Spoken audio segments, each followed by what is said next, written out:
Hi, I'm at Gamescom in Cologne and I'm with James and Oliver Phelps, who play the Weasley twins in the Harry Potter movies. So nice to meet you both. And you? You having a good day today? Yeah, it's good. It's been cool, yeah. I'm going to start off with a really obvious question, but what is your favourite Harry Potter book and what is your favourite Harry Potter movie? Favourite book would be Prisoner of Azkaban.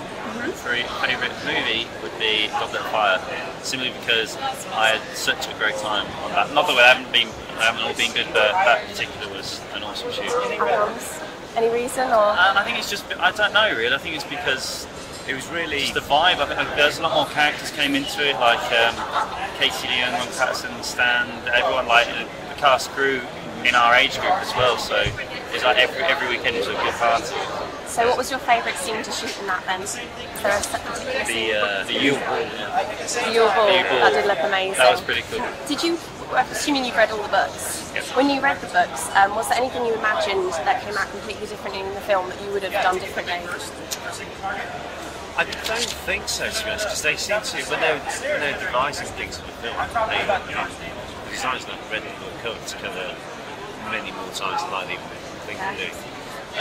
But I think they pretty much nailed everything, and some of the detail that they went into you wouldn't necessarily even think of.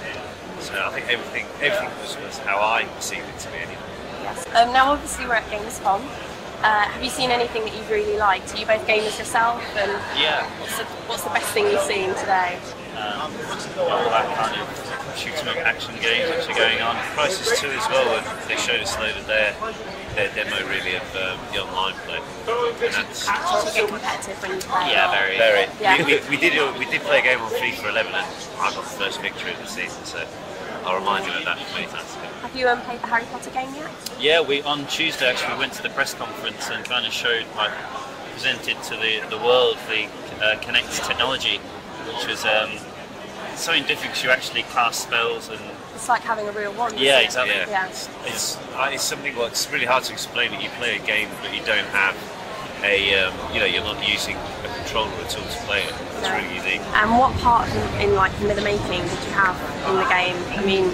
Yeah, we lent our voices to the, basically our characters, Fred and George, they give a running commentary on what's like, kind of giving help and hints and things that the game is out for. During their own, it's like a resistance wireless network they've got going, and yeah, we did a lot of that, which was a lot of fun. And we hadn't heard it until Monday, actually, in the game, when they put all the static on it and all that kind of stuff. So it's a lot of. I've heard stories of face casts and things. Yeah, right? Yeah, literally like a web model of your face, isn't it? No, for the actual game, it was really just sitting in front of a giant laser beam that kind of scanned your whole face. But even that was like, don't move, and it's kind of like proper, like in like a sci-fi, like when they scan their heads, and it's like that kind of thing. Well, now obviously you're both twins. Do you think the fact that you are twins and your brothers in real life helps your on-screen chemistry? Do you think if they picked two guys that just look the same, it wouldn't be the same? Possibly. Probably helps, yeah. I'd say it helps because then you've always got that connection, underlying connection, which you may not see in general anyway. So yeah. Do you two ever annoy each other on set, like squabble? Purposely, normally, yeah. Some entertainment value. Have you ever swapped places on set or decided to play each other's characters? It was in a pre-shoot, I think, so when you're rehearsing. It's just a lineup really, isn't it? So we weren't in costume or anything, and we thought, swap places, but for actual filming I don't think I'd dared, because if you were responsible for over 1,000 people to come back to work on a Saturday, you wouldn't be very popular at all. Do you think anyone would find out? Yeah, I think so. Yeah. Some people can either tell us apart completely, no problem, and others can't at all. Well, I've heard on Facebook now, someone has written on Facebook that apparently,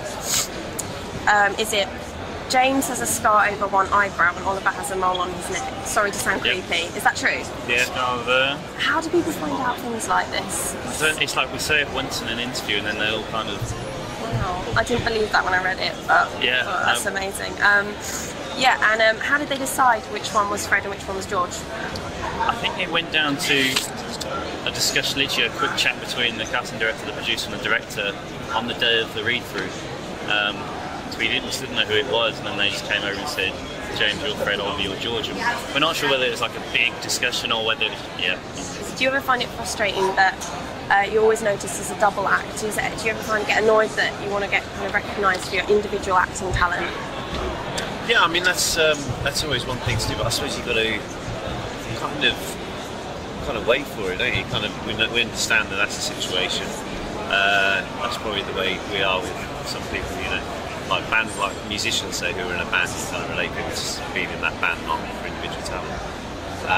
But hopefully we can break out of that. Is that what you want to do after the Harry Potter?